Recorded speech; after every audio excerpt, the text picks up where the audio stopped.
Hi, I'll be performing a spoken word piece by Sam Gordon, who is of Russian and Jewish descent, and it is called Family Tree. We all come from somewhere. And whether we branch out from the family tree or huddle close, we will see our share of storms.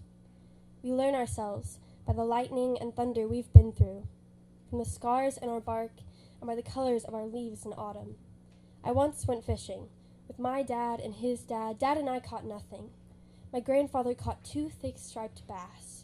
If you give a boy a fish, he will eat for a day. If you teach a boy to fish, he will remember his granddad.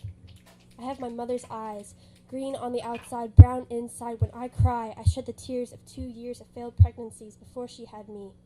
As a young man, my great-grandfather smuggled guns for Zionist paramilitaries, told me, if you're not a radical by 18, you'll be a fascist at 40. My great-grandmother starved her way to a diploma.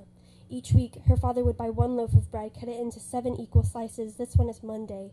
This one is Tuesday. Some weeks, she got so hungry, her skin turned blizzard white. I may not have much melanin in my skin, but what I do have, I don't take for granted. I don't take these roots for granted. I come from a forest where every leaf hopes to abandon the branches they came from. I live in New Orleans, her streets lined with family trees. The loggers want to give it a facelift. They call it urban development. I call it deforestation. This is no country for old growth. We carve up that which gives oxygen and then wonder at our shortness of breath. Before I knew myself as a forest, I was just lumber, the raw materials of someone else's bedroom furniture. When I learned to read the history in my bark, I felt the pride. Strong enough to challenge gravity, I felt gratitude.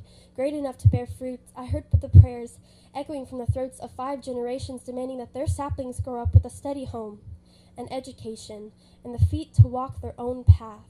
We may not all know the woodlands of our past, but one day you may be someone else's past. One day, when your daughter finds herself caught in a tempest, she will want to know the lightning and thunder you've been through.